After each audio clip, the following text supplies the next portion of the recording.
Welcome to the March 2nd City Council meeting. We don't have anyone here from, is there anyone here from the Ministerial Alliance?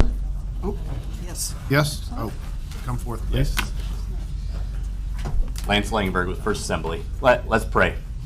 Heavenly Father, I thank you so much for these men and women who have chosen to serve this city. And Lord, I just pray right now for your protection. I pray for your wisdom, for your discernment over tonight. I pray that there'd be peace in this room and that your will would be done. And we ask these things in Jesus' mighty name. Amen. Amen. I'd like to open the meeting with a pledge. Rachel, would you lead us? Sure.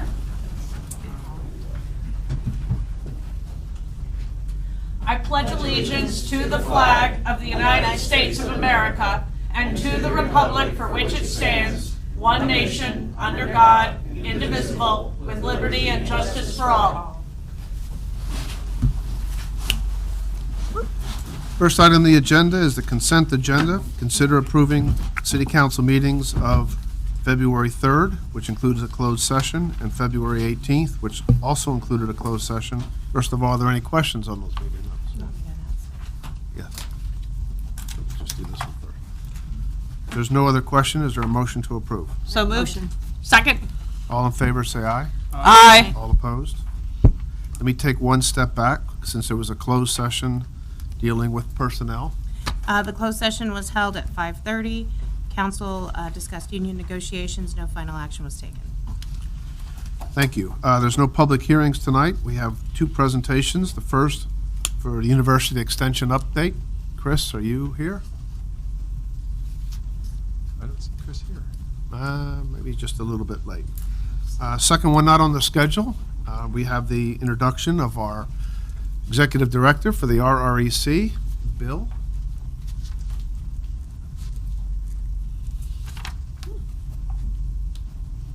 Good evening, everyone. My name is Bill Jenks. I'm the current president of the Rolla Regional Economic Commission.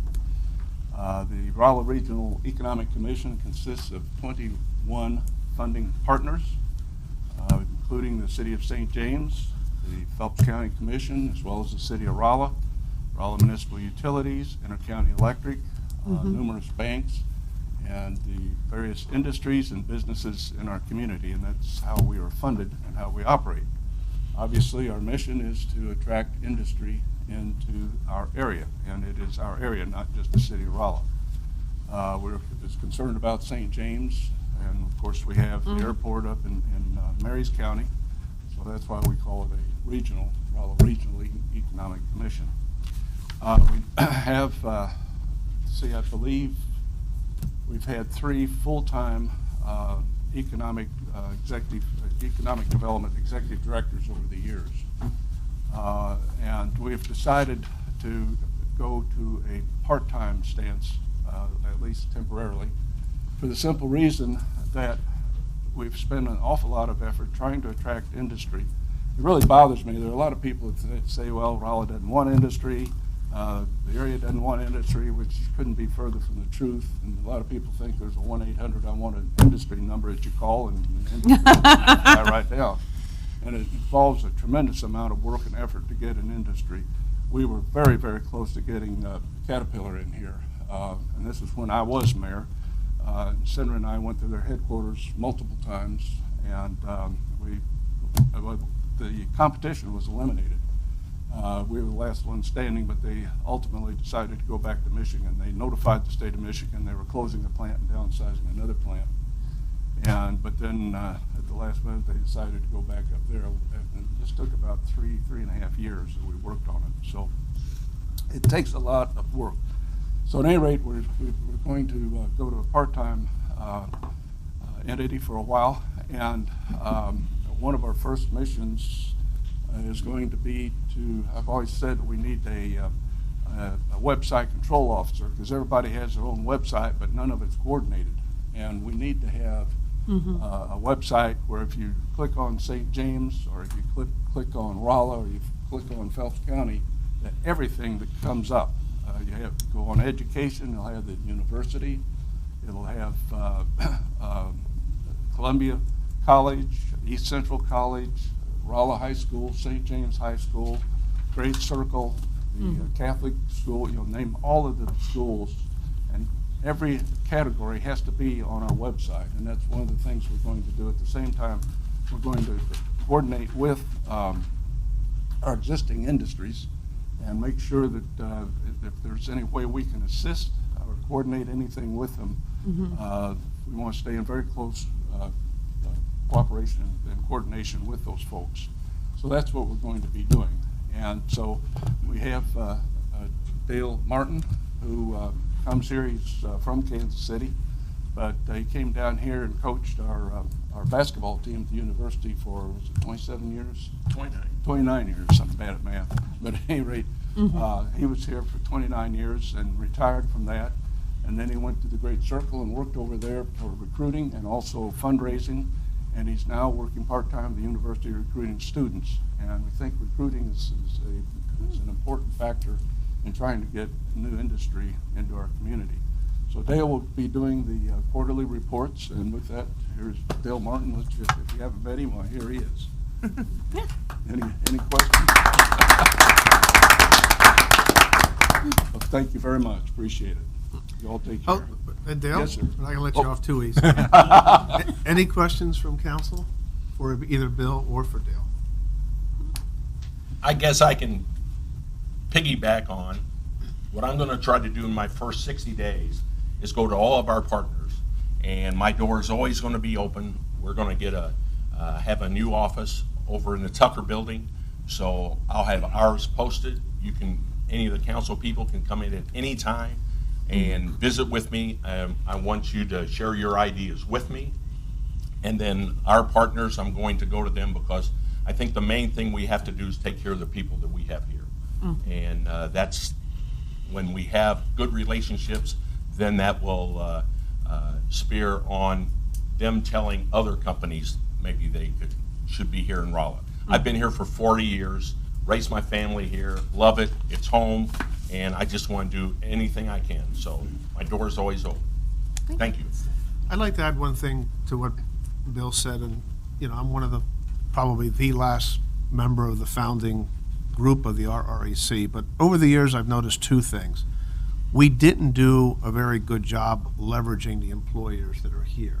We were outward focusing, trying to get somebody to come here, but not necessarily working with those that are already here that we could leverage to bring in their suppliers or their customers or things like that. The other thing that's changed is I think most people view that, use your term recruitment, you go out and knock on doors and say, come to Rolla. It doesn't work like that anymore. These people find you. They go looking for you. And I use Hartman as a good example. The executives for Hartman, the people that are making the egg cartons, if you don't know who they are, came to Rolla 3 times, and nobody in this town even knew they were here. They came, they kind of looked at the area, they ate in the restaurants, they did this, they did that.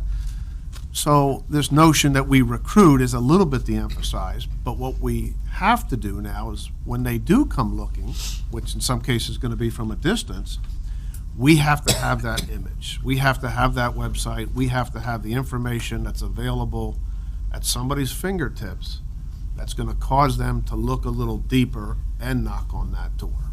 So as Sindra always has told us, the idea is the first 2 or 3 cuts that they go through is to eliminate cities. They don't look to include cities, they look to eliminate cities. So what Dale's going to be basically doing is working with the entities in town to start working on that doormat, that digital doormat, if you will, for Rolla. So, any questions, David? That actually just brought up one other thing. Just wanted to put out there kind of a bit of a question, but also I know that we talked about with Cinder previously the idea that a lot of these larger entities, it's getting a lot more competitive. Cities are really trying to put all kind of packages together and all kind of information together to get to attract these other companies. But that a lot of job growth is happening in businesses that are already in certain towns. So let's say, I'll give an example, like Brewer Science, for example, hiring a few more people. The question, I guess, is how does that fit into RREC? Would that be part of that job also, like working with businesses that are here? Maybe they want to expand only one or two? That was the first part of what I said. Gotcha. We need to work harder with the people that are here. Right. Yeah, 'cause And I wasn't sure how much of that was like in our face to get to the larger companies, or if it's also with, I think what the mayor's saying is it's also with some of the folks who are already here in town, businesses that are in town already. Yes. Yeah. You know, you look at the university, you've got faculty that travel the world that are working on projects that are akin to startup industries and startup companies. We need to recruit them and have them start to give us a heads up and says, hey, so-and-so is going to start a company over here based upon my patent or my technology, you know, and that's what Dale wants to leverage. Use his network within the faculty. The faculty have not, I don't want to say this the criticizing way, but we haven't leveraged the faculty and staff of the university as much as we could have.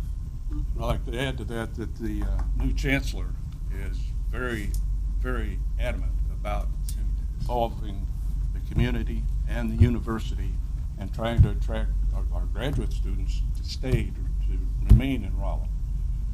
In fact, one of our board members is with MOSI. He just finished his PhD. In fact, he was on the city council here for a bit, Steve Jung.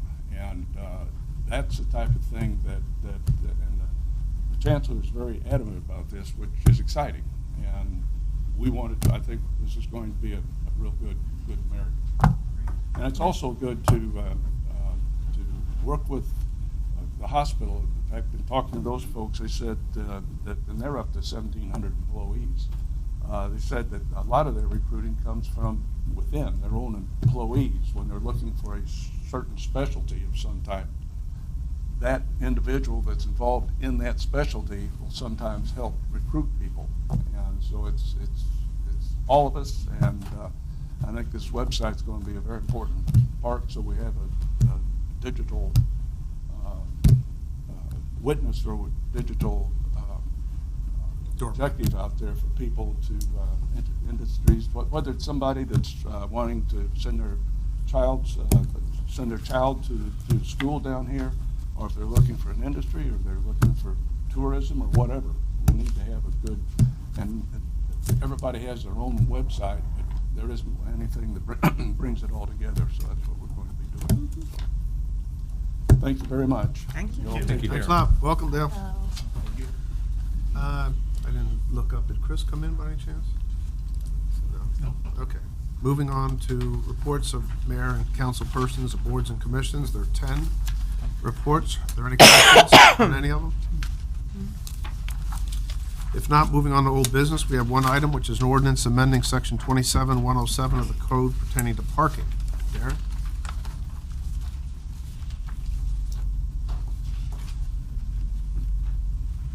So at the last council meeting, we discussed how the demand for paid parking at the lot at 6th and Elm intersection had decreased. And so staff is recommending making part of that lot back to free 10-hour parking. So staff still recommends approval of that ordinance. Anybody have any questions? Any questions for Darren? David? I had a quick thing. Darren was kind enough actually to discuss a couple things with me today. I've got a map. This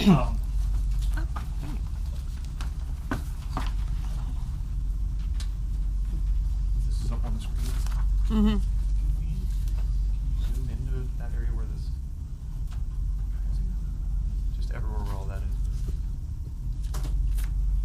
That's pretty good. So, maybe I should stay here and point to stuff, but I was just Yeah. gonna mention that the, lot we're talking about, if I'm correct, is that, right, Darren? Mm-hmm. Okay, and then these are like City Hall lot Yeah. where we Right. are right here, and then this is a, another city lot, and then another city lot closer to the bank, I guess. And then, this is a lot behind, so the yellow ones are the paid ones, I guess, right now, and the red ones are the ones that are, 10-hour? Yes.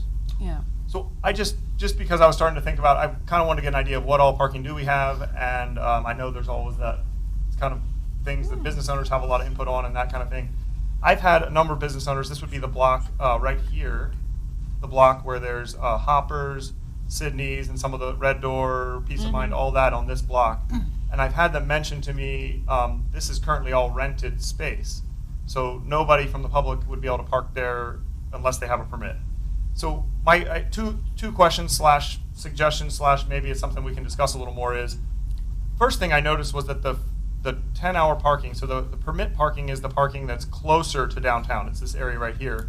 of what we're proposing, whereas Yeah. this area right here, which is a little farther from downtown, I mean, it just means you have to walk across the lot, but maybe it would slightly deter people from wanting to park there. I was just wondering if flipping that would make sense. Now, Darren mentioned that currently we have all these spots marked with numbers, so it would mean blacking them out and renumbering it. So that is extra work. But the other point I wanted to make was just about this lot. Because we have these two paid lots, which actually aren't as close to Pine Street, where it seems like more businesses are, I was just wondering in the future if it made sense to like swap some of these spots, paid parking, numbered parking, to one of these lots, and making this at least maybe all or part of it, instead of 10-hour, maybe 2 to 3, so that like it encourages people to come downtown and park there. I just know that this lot, more than any of the other ones, seems to be one that would be very helpful to, especially the block where more of the businesses are filled and being used right now. So I just wanted to bring that up as a discussion point. I do want to add one thing. So these two lots that Dave was talking about, city didn't actually own those lots. Those are leased. And so I haven't had a chance to review the lease, but my guess is we'd have to renegotiate that lease if we want to change any of that to paid parking. Gotcha. I wasn't aware of that, so yes, thank you for the update there. So, is your point, the lot behind those businesses Right. make that free, and then the one which is on the agenda tonight, parking lot 3, you're saying don't make any of those free? Is that what you're saying? Well, that would be an option. We could pick all our permit. That would be one solution without having to deal with the leased spots that maybe sound like it's more difficult. How many spots were left that were going to be 10-hour parking over on that parking lot 3? Do you know? It was like 20 maybe? Looked like It's about. on your map. Yeah, we could count them. It looks like About 40. about 40. Yeah. Yeah. So I don't know how many are in parking lot 2, but that's probably approaching 40. I guess that is kind of my point. Like, it's probably more convenient for the people that are currently renting those spots to maybe be in parking lot 2 because they are closer to university if they park there. So that might be why they like renting it. But I do think for our downtown businesses, I guess what I'm suggesting is even if we could come up with 10 to 15 spots there that are 2 to 3 hour or 4 hour, something where we're making it difficult for students maybe to park there, but encouraging our downtown businesses to benefit from it. I just have had feedback. I'm bringing this up because I've had feedback from a number of the businesses along there that lot behind them would be helpful. And right now, there's not one spot behind there that's free to anybody to use because they're all permit. That's kind of the point. Darren, do we know what the typical permit holder is for lot 2? I'd hate to speculate. They're not without looking. residences. Or they, well, I guess they could be. They could be people who live on top. Yeah. I'd hate to speculate without looking. I have not looked that up. But that is a multifamily facility right next door to it. So Correct. generally, the thought is that that lot is being reserved by I mean, folks I who are living know, in that area. I believe Hoppers rents a couple spots. I believe Sydney's has got 2 or 3 spots that, he rents for his employees. Because But if I hate there's to people that speculate are beyond that. living there, I don't know that it's necessarily fair to now say, oops, you've got to go 4 blocks away. Right, I agree that we shouldn't kick anybody out, but I guess what I'm saying is that we want to consider moving toward a direction where we free up at least a few of those spots for downtown use. But it would just, I'm giving it also because, like I said, I've had feedback specifically from the group along there. But I know there's some complications. I was talking to Darren earlier. Some of these contracts start in February, some of them start in March. Like if I came in today, I'd get one starting today for 6 months or for a year. So it's not like they're all signed August 1st and they could all be reassessed at August 1st. So that does also make it difficult. Is lot 2 generally always fully leased out? Or is it sometimes leased out or Since I've been here, Lot 2 has always been leased out. always leased out? So it's a high demand area. In that order, parking lot 1 would, I would say, be the highest demand parking lot, then lot 2, and then lot 3 gets the least demand. Which is But probably, since I've been here, lot 2 has always been completely leased. which is probably having a bearing on why you're suggesting take the farthest one, the one that's least leased out. I mean, there's still waiting list on parking lot 2. Okay. Is there a hand that came up over here? Jody? John. My point was made by someone else. Okay. But then your other point, Dave, was because the suggestion for changing it is to make turn it to 10-hour at the very bottom of the lot instead of at the top of the lot closest to downtown. So yeah, making the public parking, which is currently at the south end of the lot, making it on the north end more accessible. Like I said, that means more work for our public works people in terms of having to black out numbers and repaint them. So I'm aware of that, and that's time and money, so. Also, if you're paying for a lot, maybe you would want to be closer. I think that's true. I think that's true if you're paying for a lot, but, I guess think the I'm- basic premise is, if you're gonna have to turn something into a freebie, you don't typically turn something in that's in high demand. I think that's what you're basically doing, isn't it? I think that was pretty much our analysis of it and the recommendation we took. Any other questions? If not, may we have the final reading? An ordinance repealing section 27-107 of the general ordinances of the city of Rolla, Missouri, known as the Code of City of Rolla, Missouri, and enacting a new section 27-107 in lieu thereof relating to parking.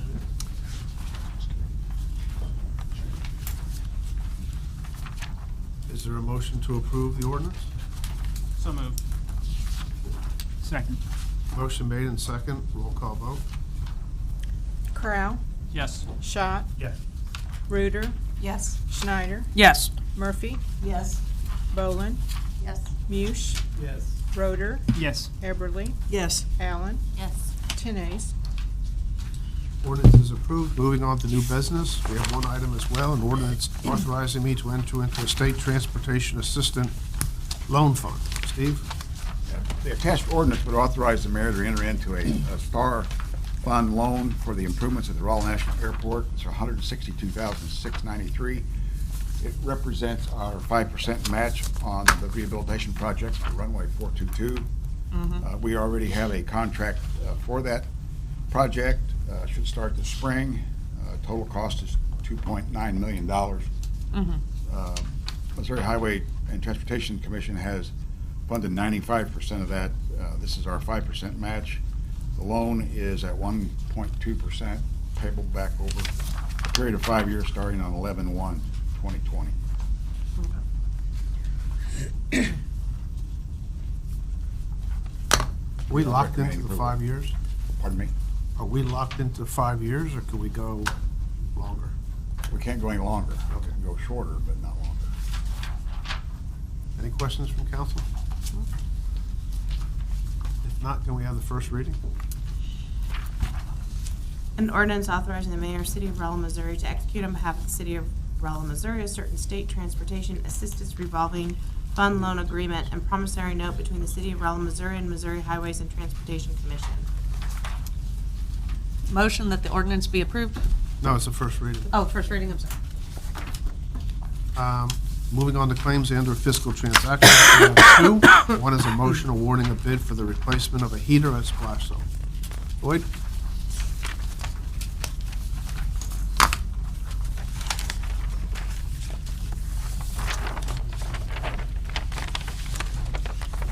Splash Zone is in need of replacing its commercial pool heater. We've done a number of significant repairs over the years since 2014, and you have in front of you the numbers in the last 5 years, but it's even larger when I went back another year. I've updated since then. What we currently stately have is our pump that's part of this needs replacement, as well as the burner and piping. Our system has exceeded its useful life. It was installed in 2004 to allow Splash Zone to open and attract attendance earlier, which was Memorial Day week. Since we can offer warm water, which ideally is going to be temperatures in the 80s, and having the heater and boiler allows us to do that.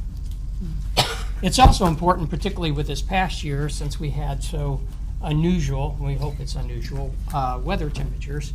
It was really critical because we had 10-degree swings, sometimes even within the same week. Having the heater also allows us to do night swim, which is something that's relatively new over the last couple of years that we've added. And it also allows us to do before hours and after hours rentals. That's something that would not be possible without the heater. We average about 15 to 25 rentals, and we typically do those for about 2 hours-ish.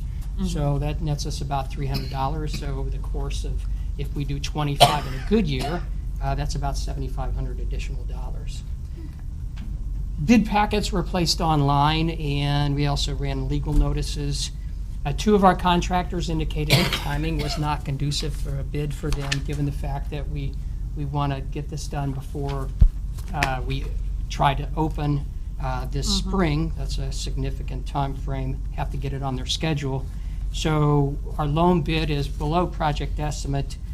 So we're based on that, we're recommending awarding the bid to Hartley's there for the $31,466.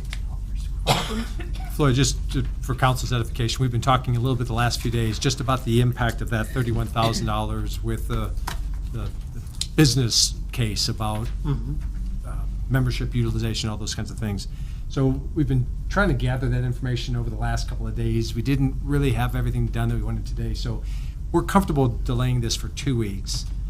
But we ought to, if we're going to do it all, we ought to be doing it before the start of the season. So just a suggestion, council, let us look a little bit more at this and see whether or not that cost amortized over a 10-year life, although we've got a warranty of 5 years.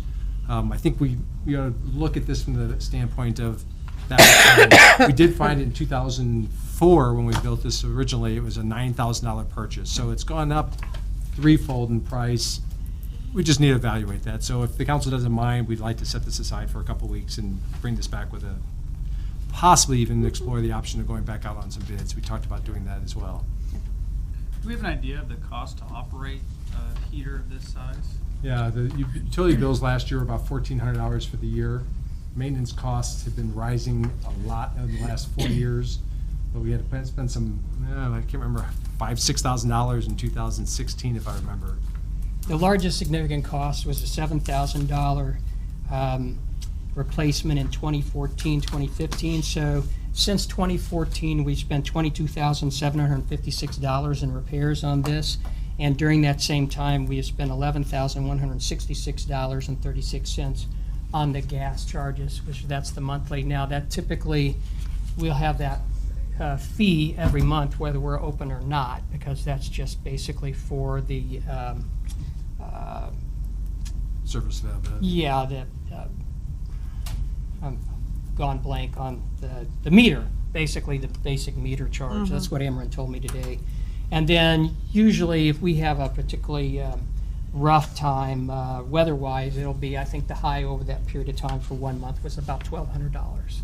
So it's typically about $45, $46 a month when we're not open, and then it can, we had that one time when it was about $1,100. Usually it's more like $500 or $600 during that time. So that's the total cost of repairs and the total cost of running it during that time. And as John said originally, when we bought it in 2004, it was $9,000, so it's gone up quite a bit.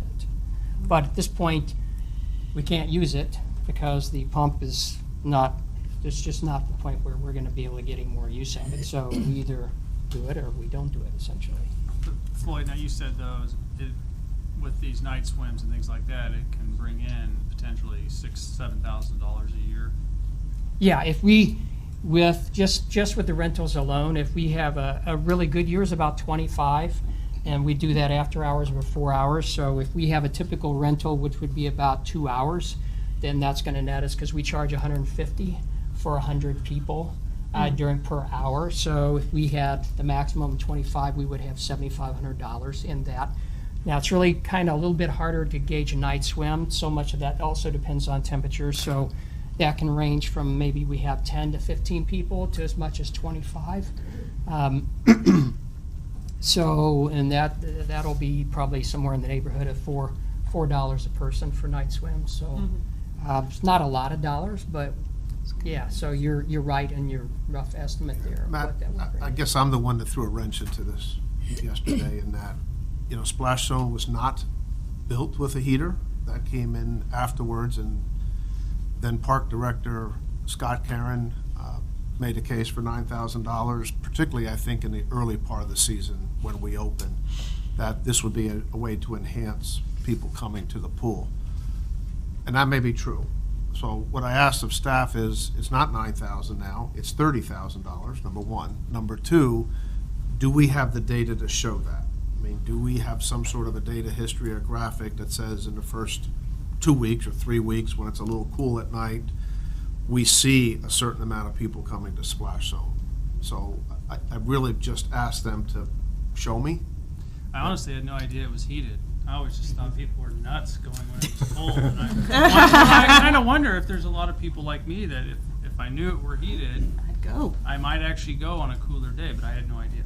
Well, this is a good way to get the word out. We actually have included that in our advertising and marketing, at least since I've been here. It's always part of our initial radio spots and print advertising when we first say, hey, we're opening. And in fact, I made that announcement last year at the Chamber Luncheon, and we talked about it at the Morning Mayor. So we definitely try to get the word out.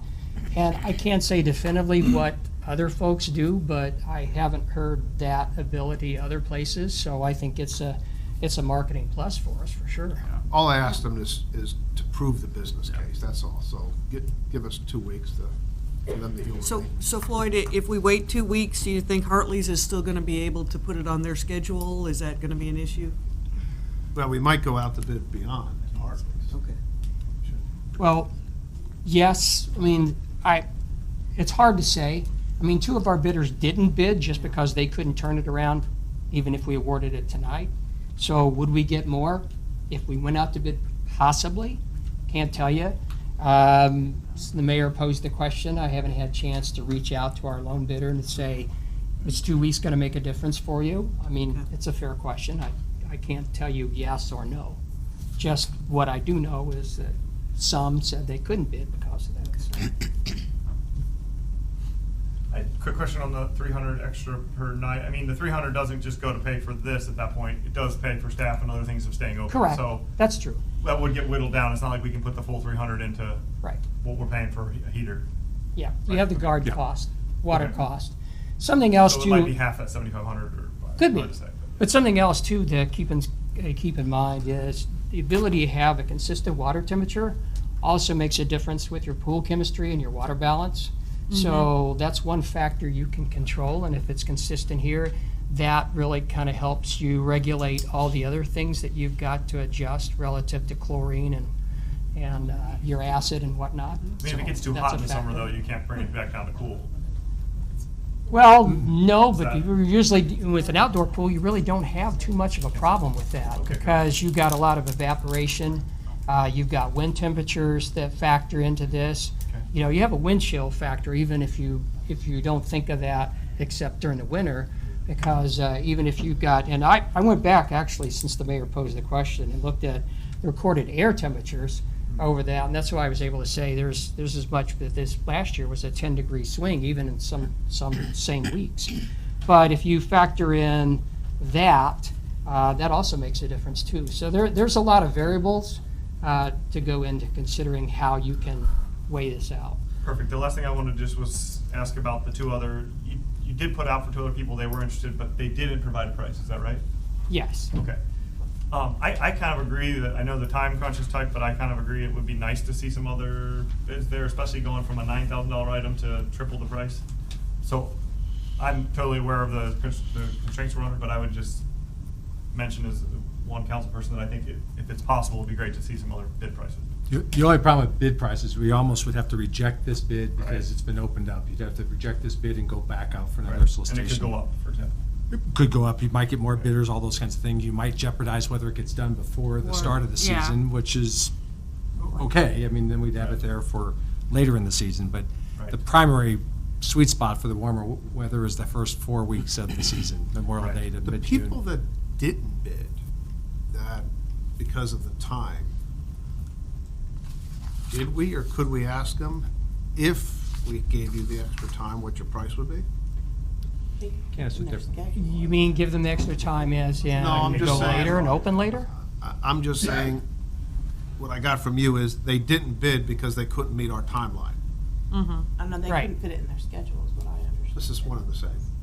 But I'm just saying, if they were to give you a price, what would that price be? So you're suggesting, I'm gonna say, look, in other words, so company A, I can't put it in my schedule, I can't be there for Memorial Day when you want this on. But if you allow me to put it in on, I don't know, June the 5th, I can put it in for $15,000 or something like that. I'm saying, do we know what the other people could be bidding? No, that would be really, I can't say I could speculate on that.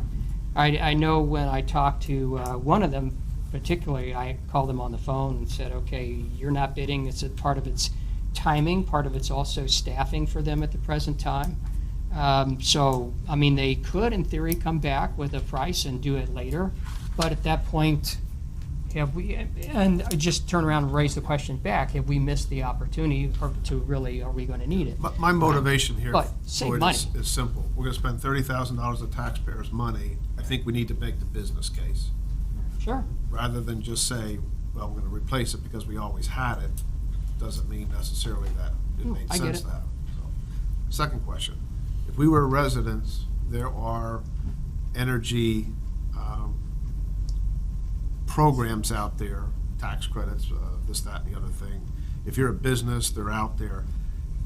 Would the city qualify for any, because this next one is going to be a whole hell of a lot more energy efficient than this one, presumably. Would think so. Are there any programs out there from Ameren or anybody else? For Yeah, I mean- municipalities, Ameren for sells you commercial discounted water. thermostats. Ameren- Not Ameren, DNR has a low-interest energy savings program that would qualify. We've used it at the fire department for new bay doors. I'd be shocked if this project wouldn't qualify for that. And so what you're really just doing is you're using them to finance that based on Does Ameren projected have a utilities. program?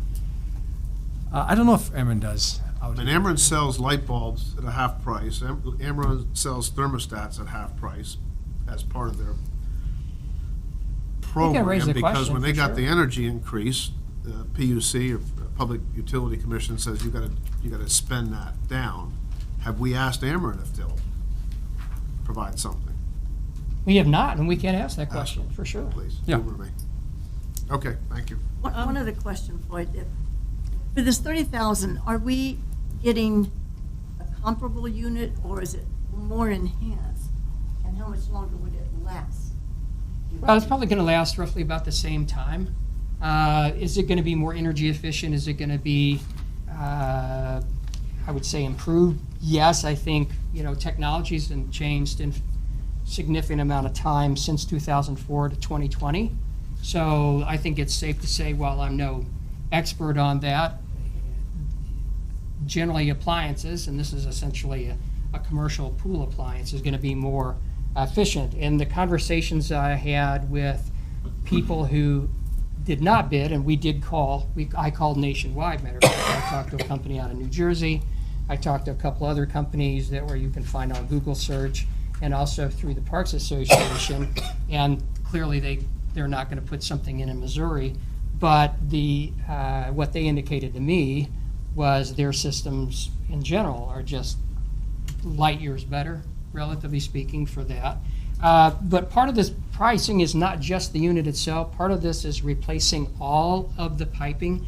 So like in this picture, you'll see these pipes that go up, and there's plumbing that's behind this, and there's pumps. So there's a lot of different pieces that go into this. So it's not simply just this unit, the cost that you're putting in. So that's possibly one of the big differences between the 9,000 and the 30,000. I wasn't here in 2004, so I can only speculate. But the price that we have today is for replacing everything, and we know everything is going to have to be replaced, because if you're in that, it's underneath the pool itself. You have to go in and open that area up. It's in a very wet, corrosive type environment. So it can be pretty challenging in there. So, but these are made with that in mind. So this is not a homeowner type situation. This is definitely for commercial pools and for these type situation environments. So again, I think it's safe to say that in the 15 years, it's going to be much more efficient and better to be able to withstand those kind of environments. So. Matthew? Floyd, while we're talking about the cost and this bid, I'm just curious how you came up with a budget appropriation of 36,000. Well, when we talking 9,000 before and 31,000 yeah, that's a good today. question. So we did a pre-bid to find out what this would cost. So we actually contacted several people who have worked on this before, several of our companies here in town who have worked on this unit before. Does that include Hartley's? Includes Harley's, Gerald, we've had Garner's also work on that. So we asked them roughly what it would be to replace this whole system. So that's where we came up with the budget amount, because they were all pretty close to being about the same dollar amount. So even though we don't have proposals from these other companies, I mean, this would be within the realm of what they've kind of told you in the past. Yeah, So you're not gonna probably come back with a $9,000 bid. no, I mean, it's gonna be, yeah, comparable all to three of this. them pretty much said, here's our best guess and what this is gonna run you to replace all of this. So that's why I said we're well within the frame of what everybody said it was gonna run us. And that's what we used when we did budget, that's what we used, saying that this is, we think what's gonna cost us, so we'll be fairly close to that. so then it just really is a philosophical issue of whether we wanna pay the money to heat the pool or not. And not really going back and asking for more bids, we might save a little bit of money, but we might also miss our deadline. I'm not suggesting that we're gonna shave a lot of money off. What I'm suggesting to staff is, you gotta make the business case. I think you should make the business case. If you're gonna say, I want this to heat the pool because people are gonna use it on the first and second and third day of the opening, then we should be able to show that. That's what I'm asking. So if we take 2 weeks, will that jeopardize your startup? I'm gonna say hopefully not. Can't say definitively without having that conversation with our one bidder. I guess one of the big You know, 'cause questions we is have to what's the get on the lead time schedule. on that equipment? That's gonna be the bigger Yeah, problem. ordering, I don't wanna cut my nose off to spite my face here. You know, maybe I just made the point that next time we just shouldn't take it for granted that we're gonna spend $30,000 without a business case, but I don't wanna miss the opening either. No. So, what's your recommendation? You have a question first? I mean, I will actually just make a point in the sense that it's not specifically about this project, but it's about a number of projects where we've kind of been put on like, hey, if we don't make this decision now, we're in trouble in terms of getting it done in time. And I guess my question is if we knew this thing was broke, we're not going to be working well in September when we shut it down. Would have been nice to be able to look over all these details between September and February. That's it. well, that's a good point, Councilman. So I would say that this is something that we've actually had on the funding list for the budget for the last several years. We knew this was a problem because the expenses were really heavy in 14, 15, and 16. So we started thinking we needed to do that, and we actually budgeted for this several years. And like a number of other projects, it's like, okay, can we get another year out of it? Can we get another year out of it? Can we get another year out of it?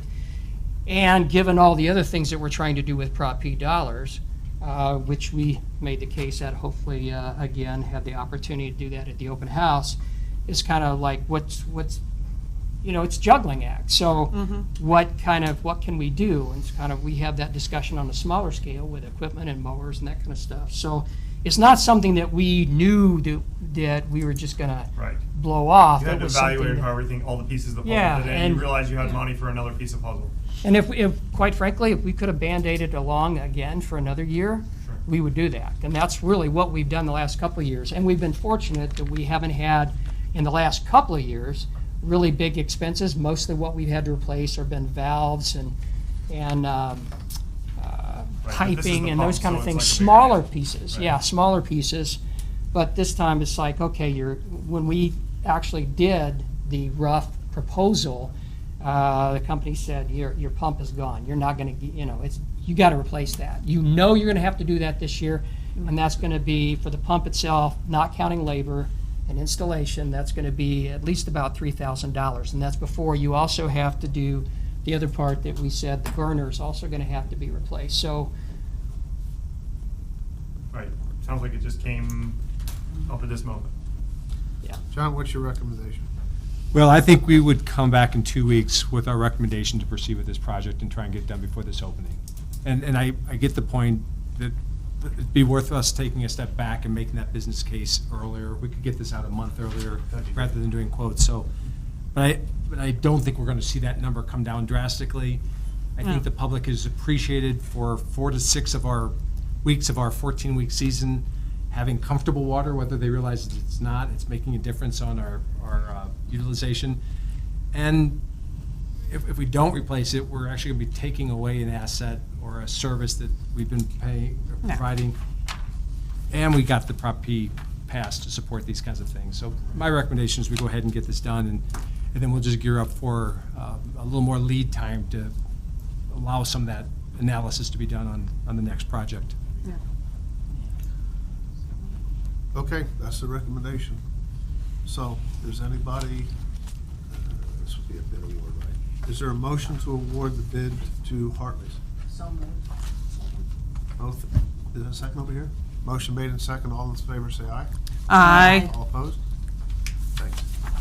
Next item is a motion awarding a bid for the shelter and shade structure. Floyd?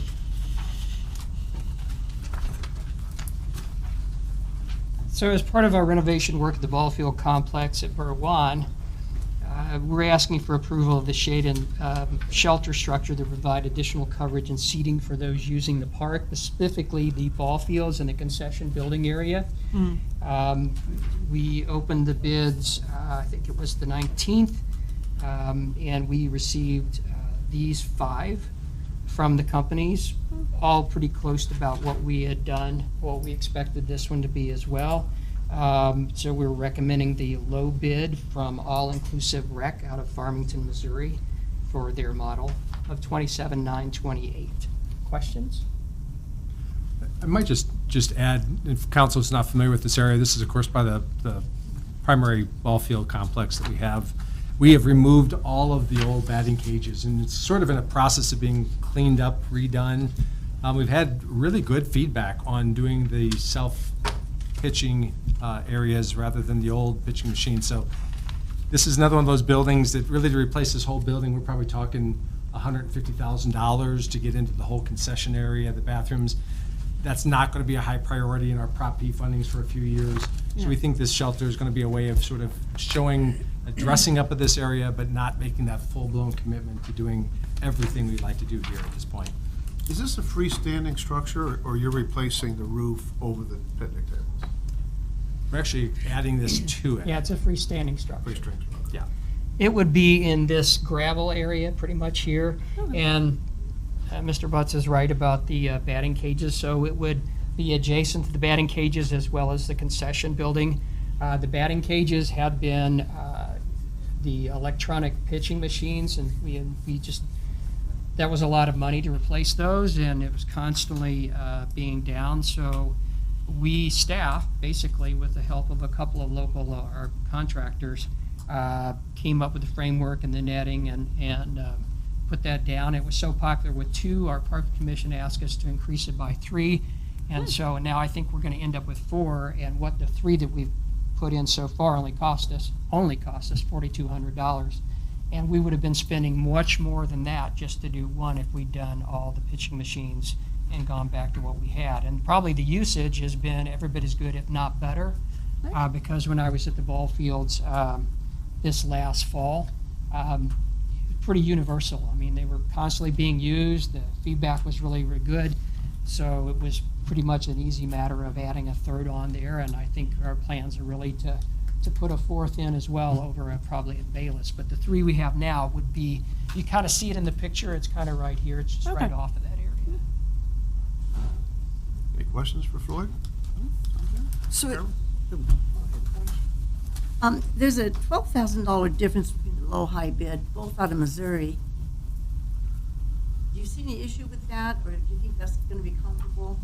No, the high bid there of $40,000, that particular bidder, we've asked them, we have about 12 companies that's on our list that we routinely let them know because they have contacted us and want to be a part of that. And that is a bidder that generally consistently is a little on the high side compared to the other companies. All Inclusive is part of Little Tykes, which is a national brand, so they're able to leverage a lot of things probably that some others. And Hutchinson is this, what's the second bidder, not much difference from them. They were our low bidder for our Coventry Park playground that will be going in here in this next month. So they were pretty consistent with what they tend to bid for our other projects.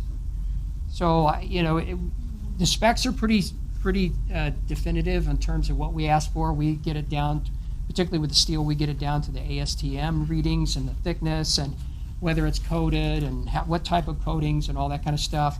And particularly with a structure like this, we also put in wind tolerances because we know we have winds in this area, or potentially can have winds in this area. So, we try to be as specific as possible, and we've had, anytime we're bidding steel anyway, we've had a lot of local input, so, everything to, this makes sense. And then we tend to try to vet this with a couple of non-bidders so that we know we're getting as apples to apples. And then, so as much of that as we can include in the specs, we try to be very detailed on that. So, Sorry, go ahead.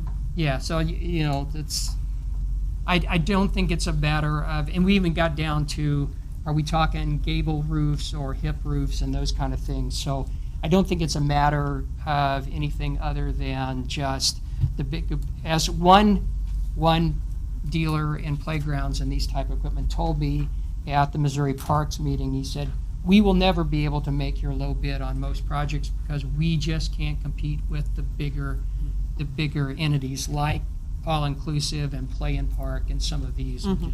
It's just really hard for us to do that. So I don't think it's a matter of materials and labor. I think it's just a matter of scope. So, I mean, that's. Any other questions? You weren't worried about tornadic winds, were you? No, but we did specify exactly how much wind tolerance is in the spec sheet about what we wanted, and we based that on our area and what we tend to have. Hopefully, we don't have that. Exactly. And when would this be in by? This one we feel like also is going to be hopefully by the start of ball season. So we're hoping this will get done in April, May, the latest. There's no other question. Is there a motion to award the bid to All Inclusive Rec? Second. Motion and second. All in favor, say aye. Aye. All opposed? Thank you. No other fiscal transactions. Next section is citizen communication. Is there any citizen that would like to speak to City Council? Council comments. David? I just have a quick one. I promised a constituent I would bring up an issue he was having. His biggest one was about some speeding on Green Tree Drive. And I also want to thank Chief for working to get an officer over there and also the machine set up there. It did make him feel like we were keyed into what was going on there. And I bring this up not just for the Green Tree, but talking with John also, there was a few other places in the city that kind of consistently seem to get complaints, like kind of wind chill. I think there's a few others that we could come up with. But just wanted to mention it as a kind of a exploratory topic that maybe we can all discuss in the future. Just the idea, are there some traffic calming measures on some of the streets that are residential but get an awful lot of speeding traffic? Green Tree in my ward is a great example. There's obviously kids that play there, and there's obviously it's a neighborhood, but it is a cut through between what would be 10th BB and Soest. So you can understand that a lot of people are using that to commute through, maybe to cut through the city and stuff. So just in respect of our citizens that do live there, we can maybe in the future talk about what are some traffic calming ideas for situations like that where it's a residential neighborhood and also used for a lot of traffic. Matthew? John, I just was curious if the city has done anything or is taking any steps to prepare or be ready for the coronavirus should it impact our area. Yeah, in fact, Jody asked me the same thing last week, and there's not much we've done. I defer. Ron did set a policy out for his employees, and Chief may have some information from Phelps Health. We have not really gotten any direction from Department of Health or Missouri Municipal League or any of the state agencies that might be giving us some input.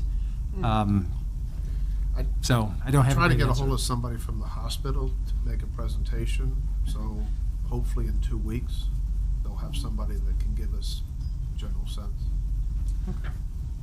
David?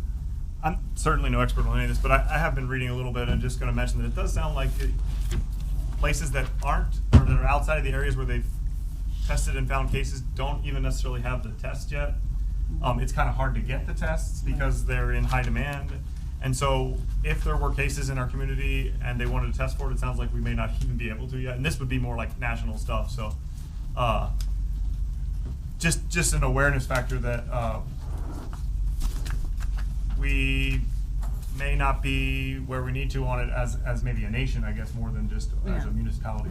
Yeah, I would note, right, that because Missouri S&T does have, right, a lot of people who do this kind of international travel. I mean, the university has at least confirmed nobody associated with the university has gone, and there are no cases of coronavirus. We got a message about that a week or two ago at this point. So that's at least something to say. Some people are on it here, at least. Yeah. The Fort is on it too. Good. The Fort's been doing a lot of prep. I thought I heard about that. I thought I heard the hospital had undertaken some training in advance. Great. We'll have them come in. Yeah, that'd be great. Thanks. Brady, I got a question for somebody on spring pickup. Do you have a date for that yet? Yeah, it'd be the first Saturday in April, which I believe is the 4th. Fourth Saturday of April. Nope, April 4th. First, April First Saturday. Yeah. And could you remind everybody what they could and could not put at the curb?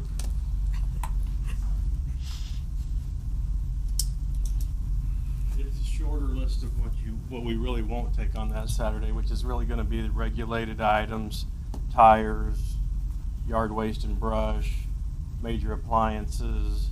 We don't take large piles of, say, C and D debris, like if you just bust up some drywall and stuff out there, put it out there loose along with lumber or something, we don't take that. Unless it's real small amounts, we will.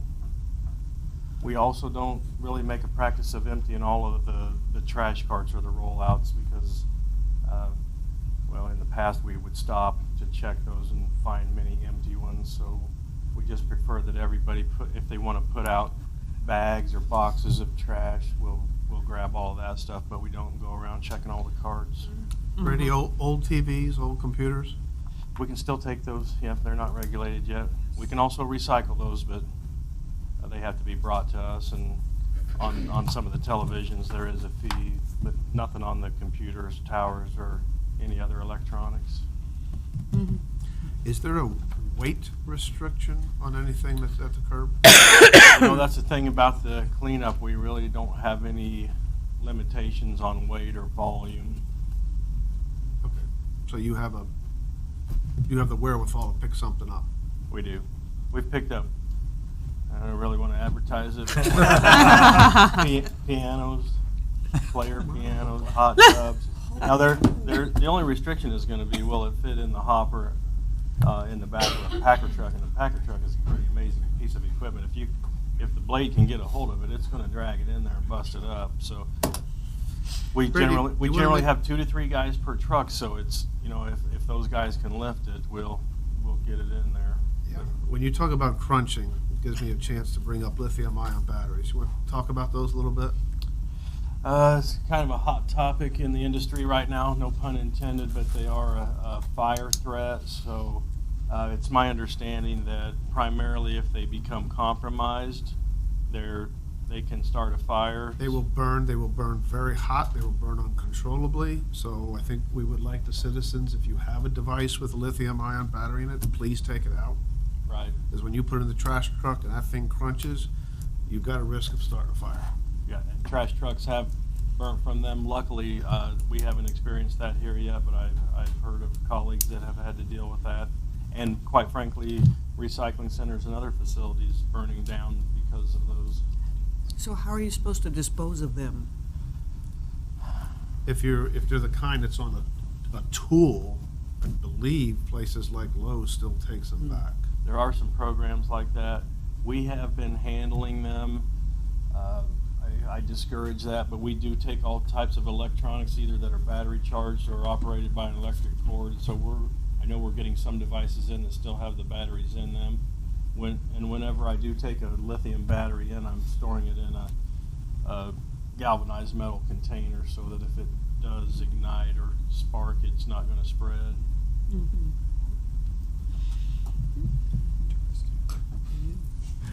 Any other questions or comments? Anything about the cleanup? That'll be here before you know it. Also, while I'm up here, I'll just mention that we did resume some of our seasonal services this week. We're collecting yard waste again in brown paper biodegradable bags on your normal collection day. We've also resumed our taking of appointments for residential household hazardous waste. We do that weekly by appointment. And then we will resume our mulch loading services on Wednesday as well. We recently had the yard waste ground up at the compost site, so we've got year-old stuff that's been aged too, but we've also got some fresh ground mulch, and we will on Wednesdays when I have an operator available and the loader's running, we'll load up quantities. But you're welcome to come and shovel your own at any time. That's hard work. Thank you. Is that only at residences or is it at businesses down too on Saturday? Like for people in the county that ever bring their stuff to the business? No, Which that one would are- never happen. I didn't mean for me. Which one are you asking about? I'll talk to you later. I can just answer for all those things. The mulch, we pretty much do that for anybody in the county. We don't check IDs or anything. That program is really funded by the Phelps County Landfill Board, so we consider that a Phelps County service, although we operate it, through an agreement with them.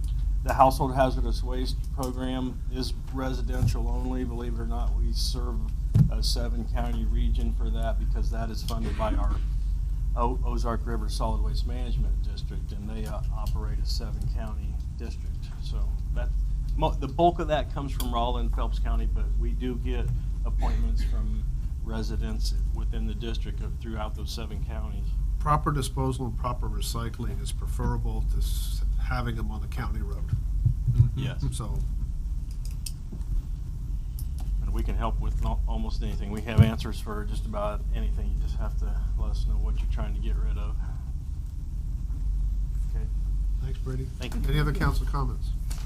I got one. Yes.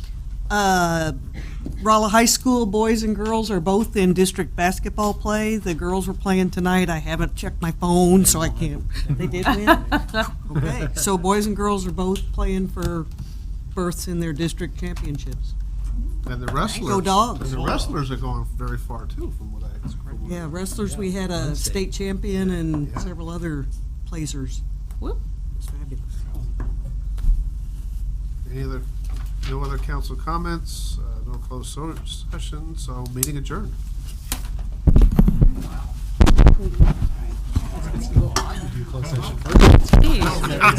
I couldn't resist. Oh, God. I think I just told you.